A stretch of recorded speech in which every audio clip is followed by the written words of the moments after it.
Hey dudes, welcome back to the channel.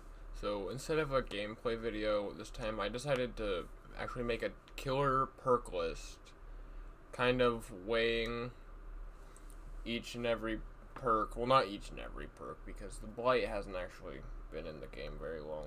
He's only in the public test build, so I haven't seen his perks, I haven't used them myself, haven't done much with them at all, so I figured to leave them out of this list. I might make an updated list later, or just post it online, I don't know. But anyways, so we're going to begin with the S tier, which is Nurse's Calling, so you can see survivors through walls, get them while they're down, kind of thing, when they're healing. And then Blood Warden, make sure those survivors stay inside, get one hook after the gates open. Oh boy, you should get a 4K if that activates, but who knows. BBQ Chili, a really good information perk, plus you get the blood points from it, so it's pretty cool too. But being able to see survivors' auras that are really far away from you is really, really good, especially if you think there might be someone near and you only see two auras. That means someone is near, and that means you can stay near them. Stay near the hook dude. And then next we got Pop goes the Weasel, which is one of my favorite perks, honestly. Being able to regress generators by 25% is really good, especially if you're doing a 3-gen. If you're stuck doing just patrolling 3 generators, it's a really useful perk to keep you going. Spirit Fury is good for characters like Bubba.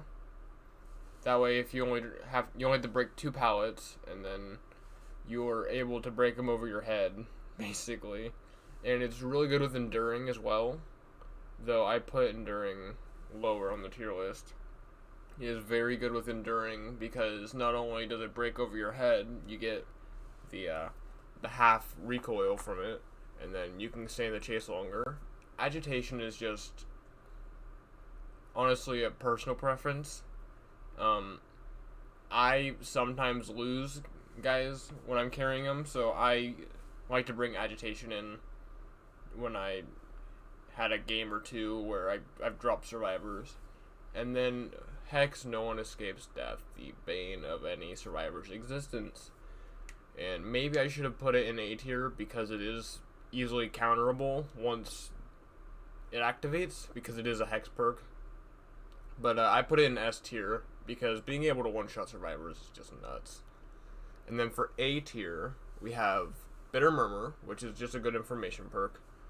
Essentially being able to see all survivors after a gen's done, or all survivors at the gen, is pretty decent. Make Your Choice, the pig perk. Being able to one-shot a savior is basically just trading hooks. So being able, that one-shot can really help you in case you need to get a hook to keep your pressure going. Monitor and Abuse is weird. I've only played with it in customs, but with my experience, it's a decent perk. It allows you to see better, get better view of the survivors. Though it hasn't been too useful, that's why I put it in A, unlike most people where I've seen them in S tiers. But it just hasn't been all that useful to me. It's been better than most perks, though. And then Rancor is a pretty freaking good perk. Being able to Mori a survivor, Mori your obsession, at least. And the end game is decent enough on its own, but then the info from it is pretty decent too. Whispers, being able to find survivors at the very start of the game, very good. I'm All Ears, another information perk. Being able to being able to know where survivors are is always a good perk. That's why Nurse's Calling is up top. Bitter Murmur, Barbecue, all these information perks are amazing.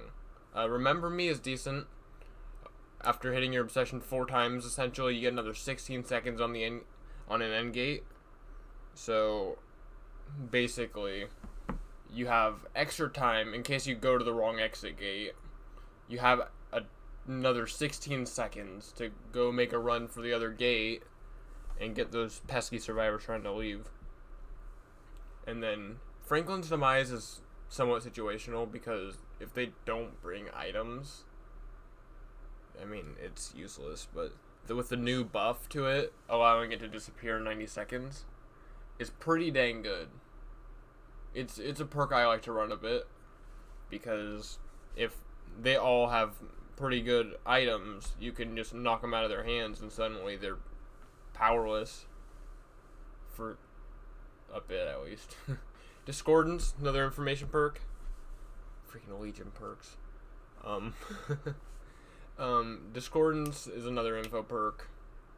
Allows you to see where multiple survivors are doing a gen. It really prevents you from being gen rushed, because if you only see one gen that is with multiple people, you can assume that there's 2 or 3 people there, which is pretty dang good.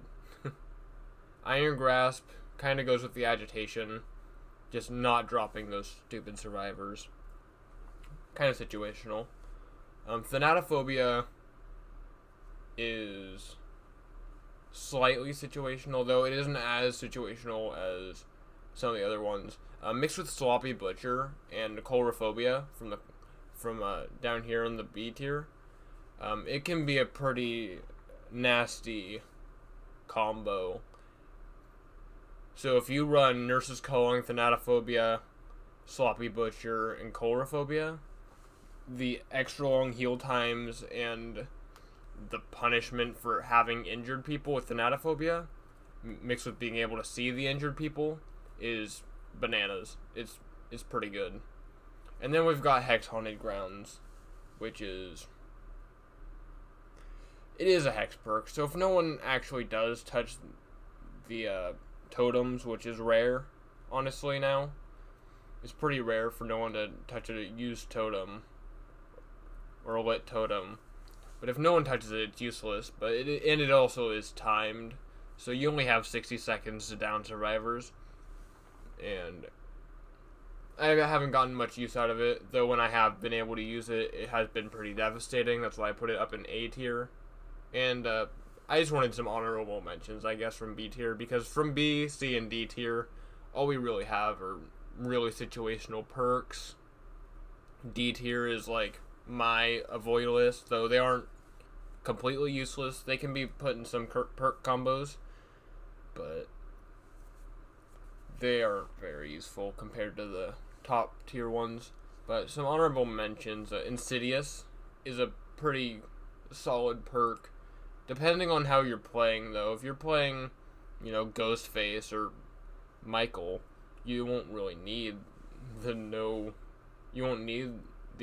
tear radius, because you should have low enough tear radius to go about your day. But most killers, you won't be stopping in your tracks and staying still for a bit, especially with the 4-mans running around. If they see you, there's no point in having it. Another one is, Overcharge. So, being able, so basically having anyone do a super hard skill check to instantly regress a gen is really, it's situational, actually.